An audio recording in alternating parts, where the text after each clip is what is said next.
Lucas capítulo 9. Vamos ler a partir do versículo 10. Diz assim: Regressando os apóstolos, contaram-lhe tudo o que tinha feito. E tomando-os consigo, retirou-se para um lugar deserto de uma cidade chamada Betsaida. E sabendo a multidão, os seguiu, e ele os recebeu. Falava-lhes do reino de Deus e sarava os que necessitavam de cura. Versículo 12. E já o dia começava a declinar. Então, chegando-se a ele os 12 discípulos, disseram-lhe: Despede a multidão, para que indo aos campos e aldeias e ao redor, se agasalhem e achem o que comer, porque aqui estamos em um lugar deserto. Mas ele, Jesus, disse aos discípulos: Dai-lhes vós de comer. E eles disseram: Não temos senão 5 pães e 2 peixes, salvo se nós próprios formos comprar comida para todo esse povo. Porque estavam ali quase 5.000 homens. E disse então aos seus discípulos: Fazei-os assentar em grupos de 50 em 50. E assim o fizeram, fazendo assentar todos. E tomando os 5 pães e os 2 peixes, olhou para o céu, abençoou e partiu-os e deu-os aos seus discípulos para os porem diante da multidão. E comeram todos e saciaram-se e levantaram-se do que sobrou 12 cestos cheios de pedaços. Amém? Eu vou ficar com silêncio na mão porque vocês já perceberam que eu transpiro bastante, né? E que está calor. Amados, aqui nesse texto que a gente acaba de ler, fala da primeira multiplicação dos pães e dos peixes. Além na verdade, foi um milagre sobrenatural. Você já parou para pensar, acompanhando a leitura que a gente fez, o que aconteceu? Ali consta que havia 5.000 homens. Só que, além desse texto aqui em Lucas 9, todos os outros 3 evangelhos, ou seja, Marcos, Lucas e João e Mateus, eles também relatam esse grande acontecimento. E tem um detalhe que fala em um deles, que aqui não fala, que é lá em Mateus, no capítulo 24, se eu não me engano. Ali diz que eram 5.000 homens, fora as mulheres e as crianças.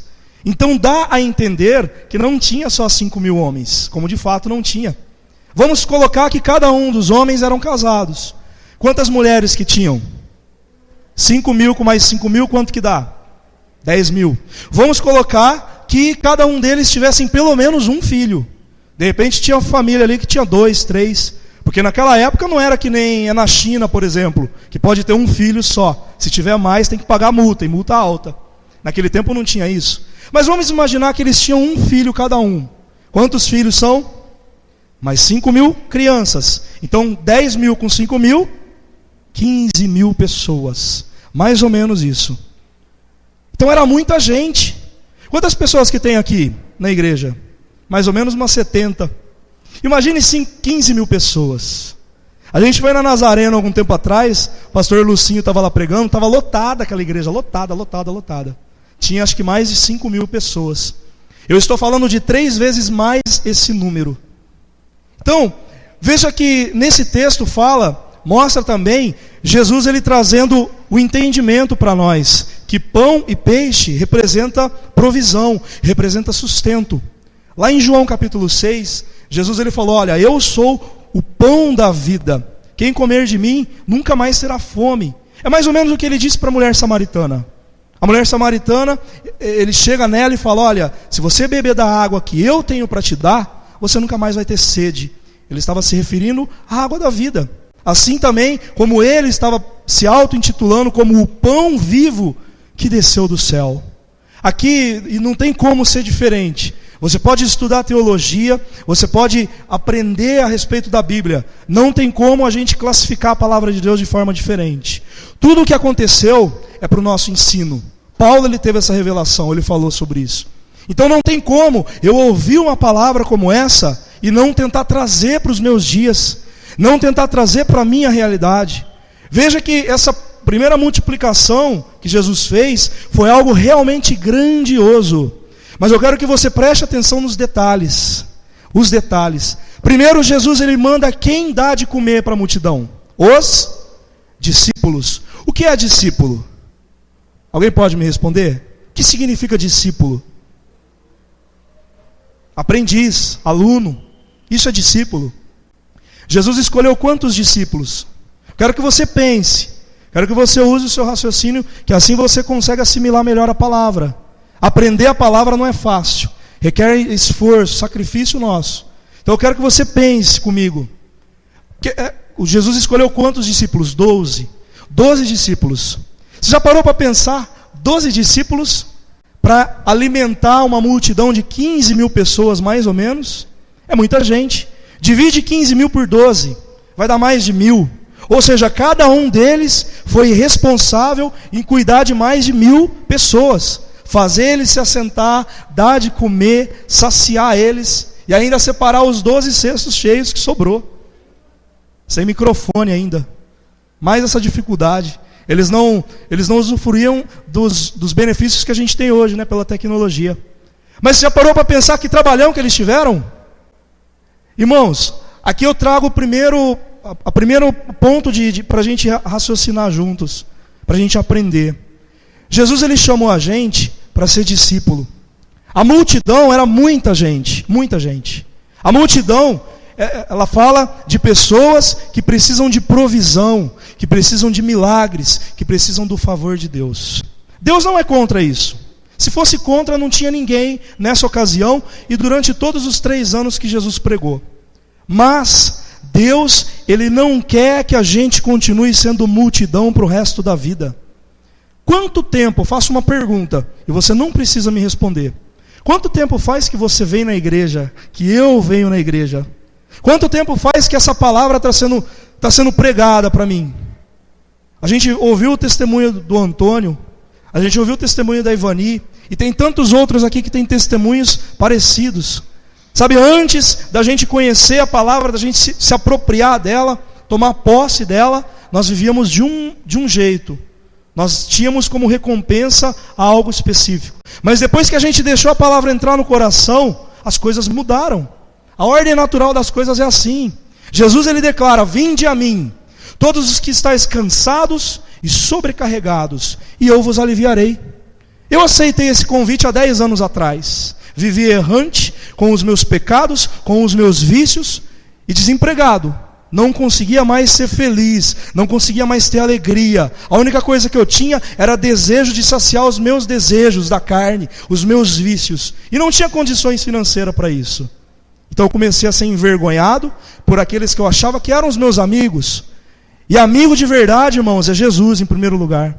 Amigo de verdade é aquele que fala a verdade para você. É aquele que aponta a Bíblia, aponta Jesus como o centro de toda a verdade verdadeira.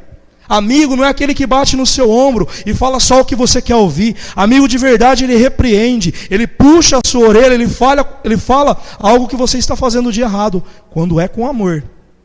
Mas é assim que funciona. Eu tomei a minha decisão. Eu falei, eu não quero mais viver do jeito que eu estou vivendo. É tempo, irmãos, da gente tomar decisões. E eu estou falando dessa passagem aqui, que é riquíssima. Eu não vou conseguir falar todos os detalhes que ela tem, mas eu separei alguns para falar, como eu já comentei de alguns. Ali mostra Jesus como o pão vivo, como eu já comentei. Ali mostra Jesus como o provedor. Ele provê na nossa alma, corpo e espírito.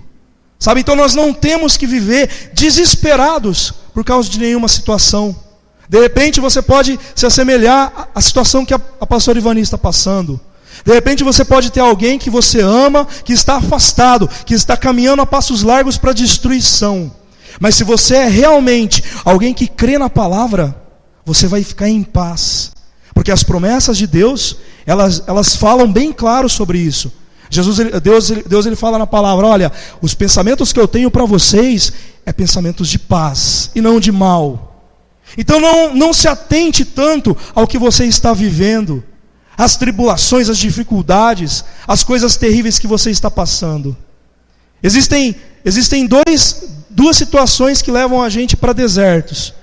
Deus, ele se encarrega às vezes de fazer isso. Ele leva a gente para desertos, e deserto a gente sabe, representa escassez, representa dificuldade, representa portas fechadas, representa sofrimento. Mas existem desertos que eu próprio entro neles, pela minha desobediência, pela minha falta de temor e querer fazer as coisas do meu modo, do meu jeito. A gente tem que aprender o seguinte: Deus, Ele chamou a gente para servir a Ele. E para a gente servir, a gente tem que estar disposto a renunciar. Renunciar à nossa própria vontade, renunciar aos nossos próprios desejos. E quanto tempo faz que você e eu, nós não fazemos isso? Eu tive agora, um período agora que a gente deu uma...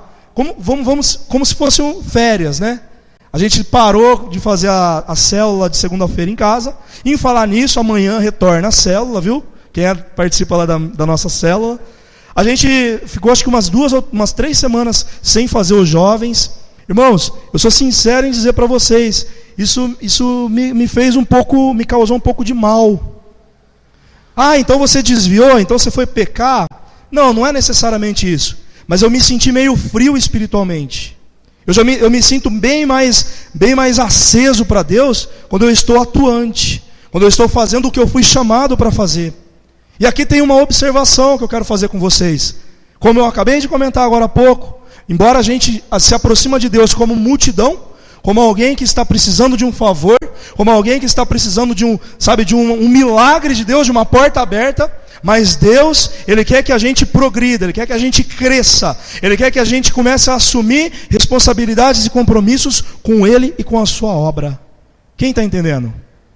Sabe por que existem pessoas que desviam facilmente, desviam por qualquer situação? Por falta de compromisso. Compromisso primeiro com o altar de Deus.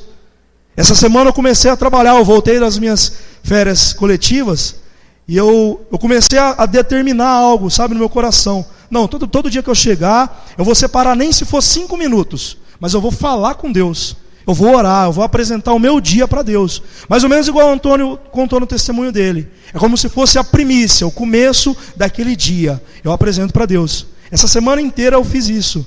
Irmãos, eu passei uma semana, sentindo a presença de Deus, ouvindo a voz do Espírito Santo. Sabe por que tem muita gente que desvia? Porque não faz coisas como essa. Não que eu seja perfeito, eu não sou. Eu estou caminhando para a perfeição como você. Só que se a gente não tomar atitudes como essa, atitudes que às vezes parecem repetitiva. Puxa vida, mas eu ouço sempre falar a mesma coisa na igreja. O pastor, o fulano de tal, o irmão, sempre prega que eu tenho que orar mais, que eu tenho que jejuar mais, que eu tenho que sacrificar mais, que eu tenho que ler a Bíblia, que eu tenho que aprender. Pois é, se a gente não faz isso, a gente vai ser desviado, às vezes dentro da igreja. Tem pessoas dentro da igreja que estão desviadas. A gente orou pelos meninos que estão literalmente afastados. Mas tem gente dentro da igreja que está desviado. E eu não me refiro só aqui à nossa igreja. Eu me refiro às igrejas. Às igrejas. Por quê? Porque não estão colocando em prática aquilo que já têm ouvido. É algo para a gente pensar, irmãos. Eu sei que não é uma palavra, muito avivada. Eu sei que não é uma palavra para dar muito glória a Deus, nem aleluia. Mas essa não é a minha intenção. Sinceramente não é. A minha intenção, que Deus colocou no meu coração, é que, assim como eu, que Ele falou primeiro essa palavra para mim, mas assim como eu, que você também possa sair daqui com isso incomodando você. Puxa vida, o que eu tenho feito? Puxa vida, como que eu tenho administrado o meu tempo? Eu não tenho tempo às vezes para orar, para falar com Deus dentro da igreja, quanto mais em casa. Aí o irmão acabou de comentar, nessa semana vai ter oração das 5 às 6. É um ótimo motivo para você começar a mudar esse estado de inércia que talvez você está vivendo. A igreja que não ora é uma igreja fraca. É uma igreja que está fadada ao fracasso. Falar com Deus é só através da oração. Quando Deus quer falar comigo e com você, Ele usa a palavra, Ele usa o pregador. Mas quando eu quero falar com Deus, eu tenho que orar. Então aqui vem essa dica para nós. Aprenda a orar mais. Aprenda a falar mais com Deus. Aprenda a declarar as palavras que estão na Bíblia a seu respeito. Pare um pouco de olhar para a circunstância que está cercando você. Mas é terrível demais, eu não esperava isso, não sei o que lá. Isso não tem nada a ver com fé. Fé, eu vou falar mais uma vez, É você acreditar naquilo que ainda não aconteceu, como se já estivesse acontecido. Eu gosto de contar um testemunho meu, que quando eu entrei no trabalho que eu trabalho hoje, já vai fazer 8 anos que eu estou lá. Mas antes de eu entrar lá, trabalhava numa outra empresa. E eu pedi a demissão de lá para entrar na outra. Fiz todo o procedimento lá, o processo seletivo, passei em tudo, fiz todos os exames. Só que no final, quando foi para mim começar lá, Márcio, eu esqueci de mandar dar baixa na minha carteira. E não tem como você entrar para trabalhar numa empresa ainda com a carteira em aberto. Então a moça falou, e agora?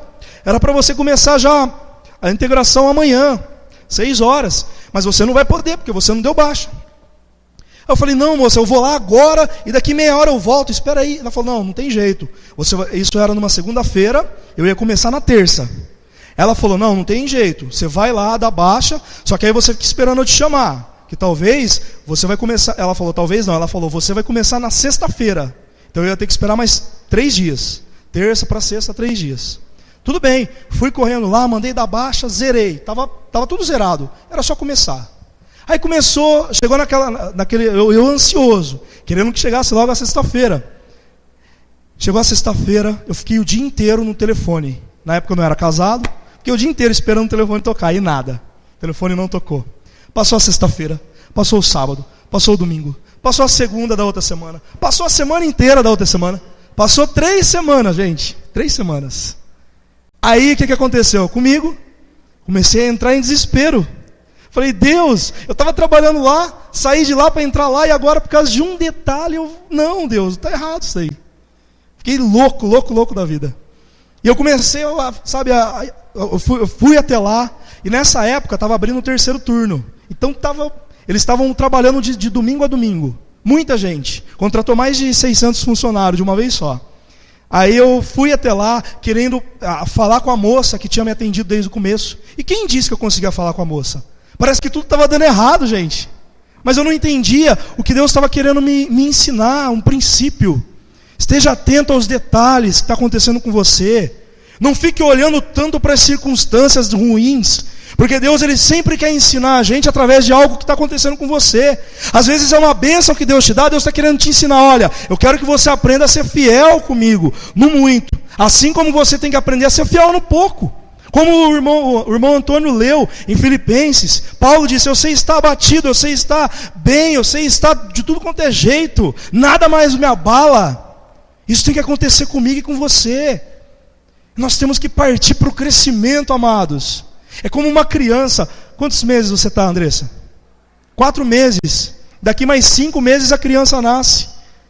E o que vai acontecer com ele? Ele vai começar a mamar, vai começar a crescer naturalmente. Daqui uns dias vai estar do tamanho do Pedrinho, vai estar gordinho. Daqui uns dias vai estar do tamanho do gordo. Ou seja, está acontecendo o processo natural. A criança nasce, cresce, se fortalece.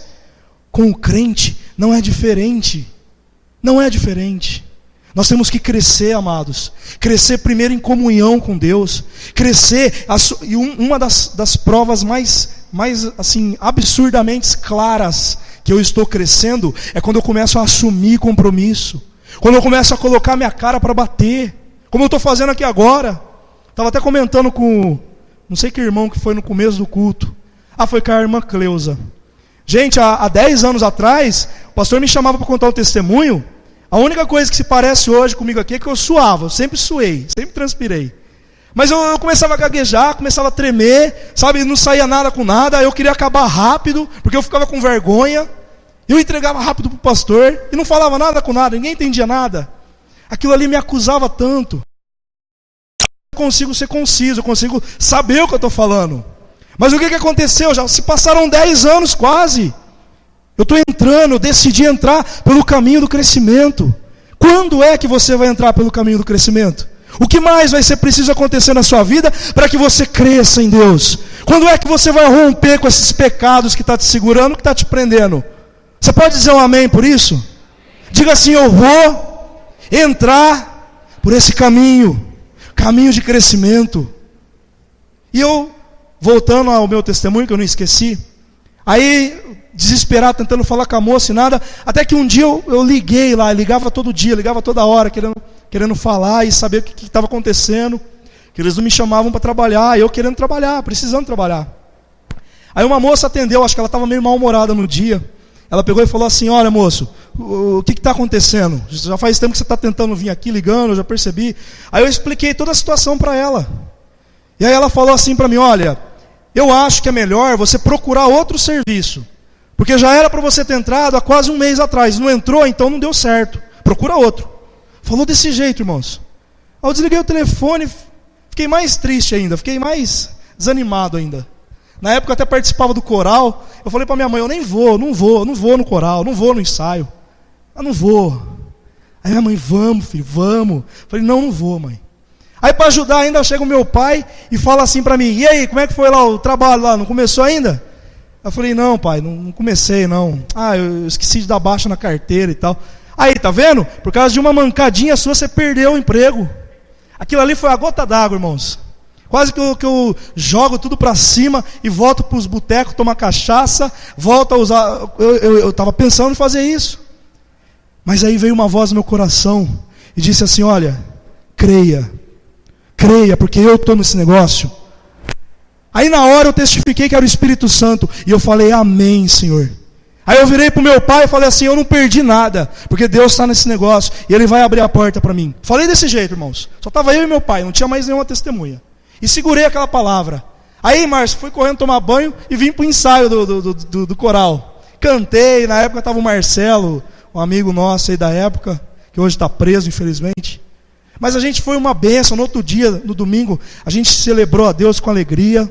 Aí, irmãos, só para concluir isso, no domingo, eu fui na casa da minha tia, mora aqui na rua de cima. Fomos lá, estava conversando lá, minha mãe estava lá também. Aí o meu primo perguntou: e aí, conversando, né? Olha só para vocês verem, gente, a loucura que eu fiz, mas ao mesmo tempo era o que Deus queria que eu fizesse. E é o que Deus ainda quer me ensinar até hoje, que eu deixei, às vezes eu deixo de fazer isso, e eu fico irritado comigo mesmo, quando eu deixo de agir pela fé, e não por aquilo que eu estou vendo, que eu estou enxergando. Aí chega o primo meu e pergunta: e aí, você está trabalhando? Eu olhei para ele assim, falei: tô trabalhando. Aonde você está trabalhando? Falei: estou trabalhando na Honda. Pô, que legal, Honda, tal, né, empresa grande, não sei o que lá. Quanto tempo faz que você está lá? Aí eu falei assim para ele: olha, eu ainda não comecei, mas pela fé eu já me vejo trabalhando lá dentro. Falei, sabe? Aí ele ficou olhando assim para mim, meio desconfiado, mudou de assunto. Irmãos, como Deus que está no céu e vocês que estão aqui olhando para mim, no outro dia, segunda-feira, 12:30, ia começar o Globo Esporte. O telefone toca. Quem que era? Aquela moça. Ela ligou para mim e falou assim: ó, me perdoa, aqui está muito corrido, você está vendo, era para me ter ligado para você há quase um mês atrás. Tem como você trazer sua carteira aqui hoje para você começar amanhã? Comecei a dar glória a Deus, irmãos.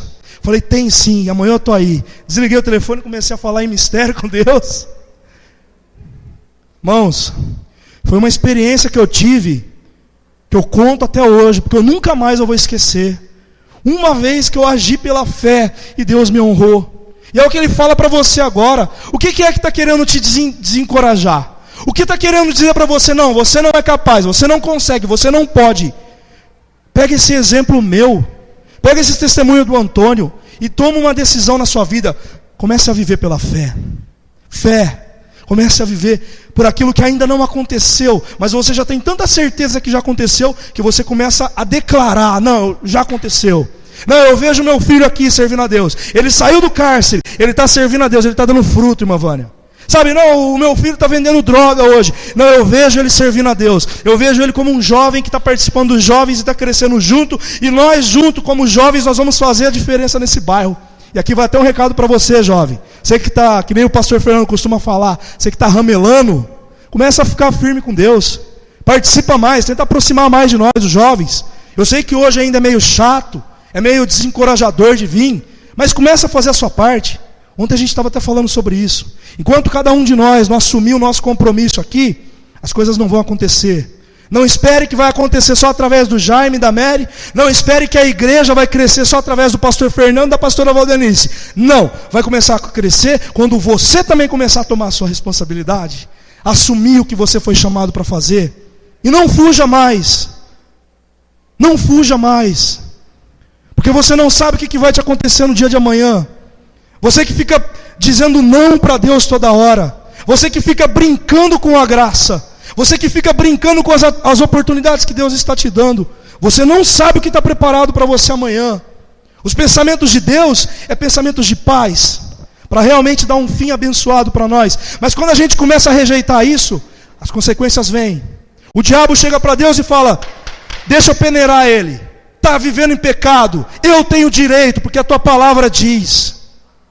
Ele falou isso até para Jesus. Quando Jesus estava lá no monte sendo tentado, no deserto, 40 dias sendo tentado. Satanás, tem uma hora lá que Satanás fala para ele: ó, transforma em pão essas pedras e come. Você não está com fome? Aí Jesus fala: não, está escrito, nem só de pão vai viver o homem. Aí Satanás usa a Bíblia. Ele usa lá no Salmo 91. Ele fala, então, ele levou Jesus num alto, bem alto, e falou assim para Jesus: lança-te daqui para baixo. Porque também está escrito, lá no Salmo 91, isso é o que eu estou falando, mas está escrito lá. Lança-te daqui para baixo, porque está escrito: darás ordem aos teus anjos, para que não te deixe tropeçar em pedra alguma. Aí Jesus tinha a palavra dele no coração. Jesus falou: não, está escrito também: não tentarás ao Senhor teu Deus. Amém, glória a Deus. Só que o diabo, ele conhece a palavra, às vezes muito mais do que eu e do que você. Então comece a tomar decisões, baseado nesse conhecimento que você já tem, baseado nessas experiências que você tem procurado ter com Deus, e fica firme. Uma vez um pregador pregando, ele falou uma coisa que eu achei um absurdo, mas depois eu tive que concordar com ele que ele tem razão. Ele disse assim: olha, a vontade do homem aqui na terra é mais forte do que a vontade de Deus e do que a vontade do diabo. Na hora eu fiquei meio, não, esse cara está louco, esse cara está falando besteira. Mas depois eu pensei, juntei uma peça na outra. Gênesis diz que Deus criou a terra para o homem governar. Só que o propósito original de Deus era que o homem governasse na terra através do governo de Deus.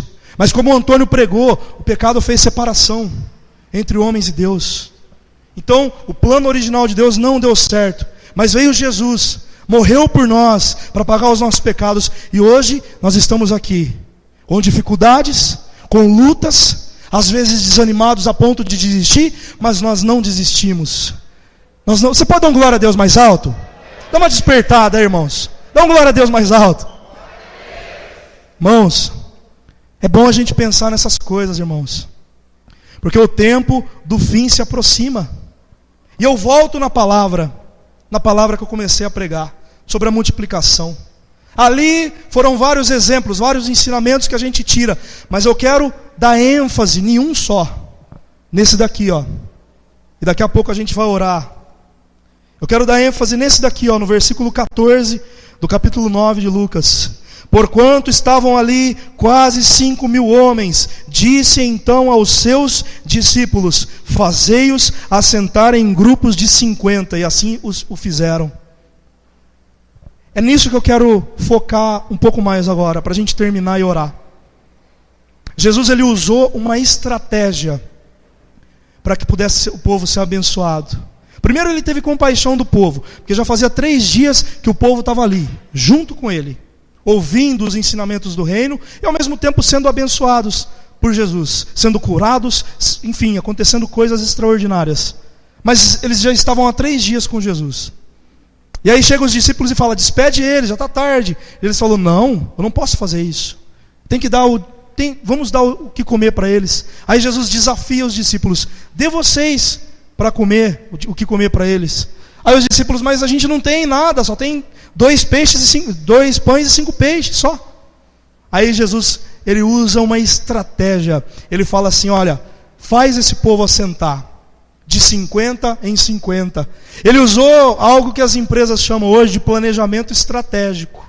É uma linguagem hoje de empresarial. Planejamento estratégico. Nenhuma empresa sobrevive se não tiver um plano traçado, se não tiver uma meta, se não tiver aonde vai chegar. Para nós, para o crente, para o povo de Deus, a nossa meta, o nosso foco principal, o nosso alvo principal é a eternidade. É a nova Jerusalém que vai descer do céu aqui na terra. Para isso, só que eu não sei quanto tempo isso vai demorar. Eu não sei se vai acontecer semana que vem ou se vai acontecer daqui 50 anos. Eu só sei que o meu alvo é esse, é chegar até o final. Estão entendendo? E ele fala para os discípulos, fazem eles se assentar de 50 em 50. O que eu entendo com isso? Até veio esse tema no meu coração para essa palavra. Deus é Deus de ordem. Ordem.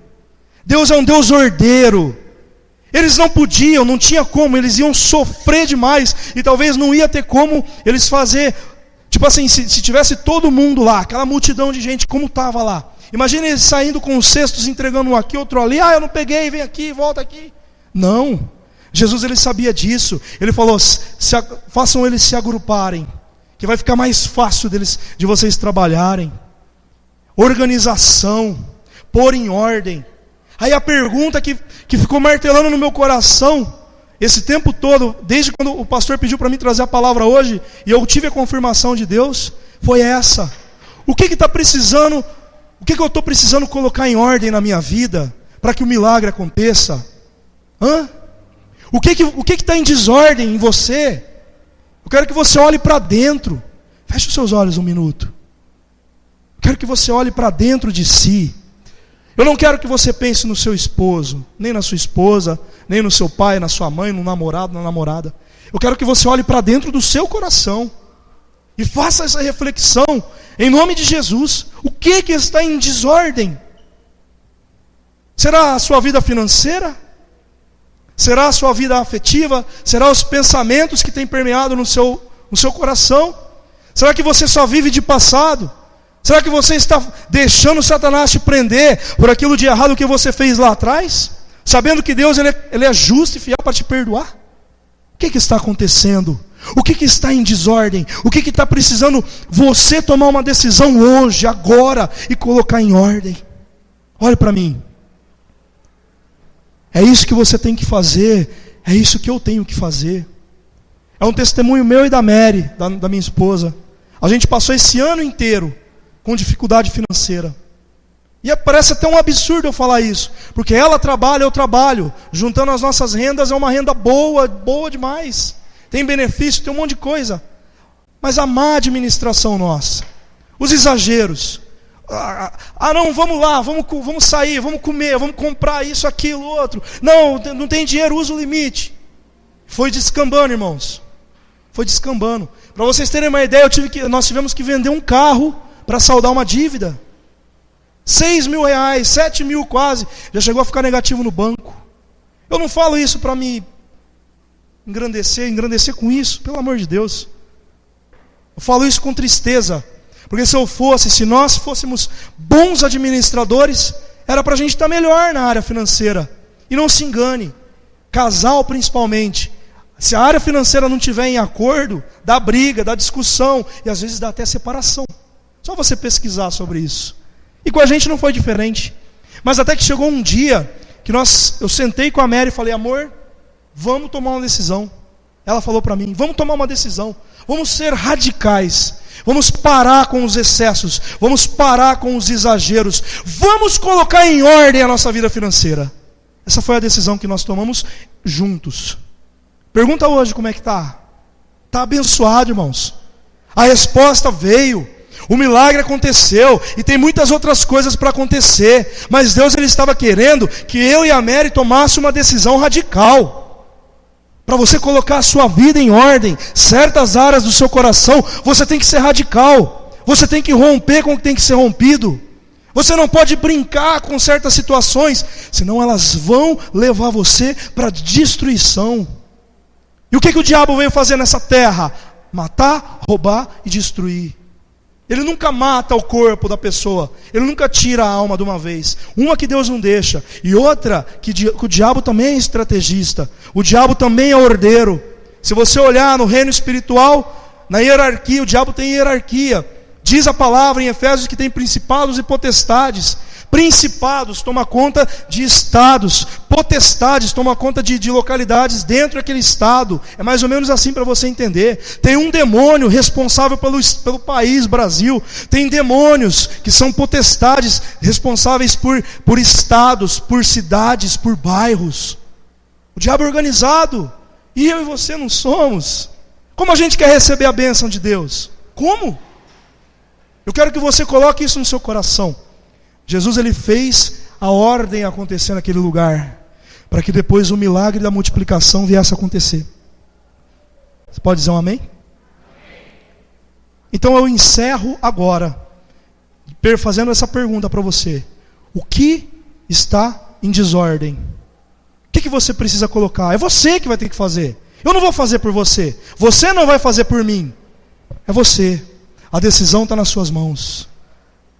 Você compreendeu a palavra? Você pode ficar de pé. Você pode dar mais um glória a Deus. Amém? Que você saia daqui pensando sobre isso. Que você possa realmente refletir e tomar a sua decisão hoje. Não deixe para amanhã, não deixe para depois da manhã. Tome hoje. Amém? Queria que você mais uma vez curvasse a sua cabeça e vamos orar. Começa a falar com Deus, começa a agradecer a Deus. Começa a falar com Deus, agradeça a Deus por esse momento. Agradeça a Deus. Começa a pedir para Deus te dar sabedoria para você colocar em ordem a sua vida, para você colocar em ordem as áreas que estão em desordem. Às vezes é no casamento, às vezes é na parte financeira, sei lá, você sabe qual é. Eu sei o que está em desordem na minha vida. Cada um tem que cuidar do seu nesse ponto. Mas a questão é essa: você tem que tomar a sua decisão, eu tenho que tomar a minha. Ô Senhor Jesus, como nós somos dependentes do Senhor, Deus. Como nós precisamos da Tua mão estendida sobre nós, para que os Teus milagres de fato aconteçam. É promessa Tua. Mas nós sabemos, ó Deus, que antes dos milagres acontecerem, o Senhor quer que nós sejamos, honrados. O Senhor quer que nós sejamos pessoas organizadas, ordeiras, como o Senhor é ordeiro. A Tua palavra diz que o Senhor é um Deus de ordem, não de desordem. Oh, Papai, que o Teu Espírito Santo possa nos ajudar nessa empreitada, porque nós dependemos do Senhor e sozinhos nós não podemos fazer isso. Mas o Senhor é aquele que nos ajuda, o Senhor é aquele que provê, o Senhor é aquele que nos dá sustento. Por isso, Deus, nós entendemos que nós nascemos para Te adorar, Deus. Por isso nós viemos aqui nessa noite para oferecer adoração ao Senhor.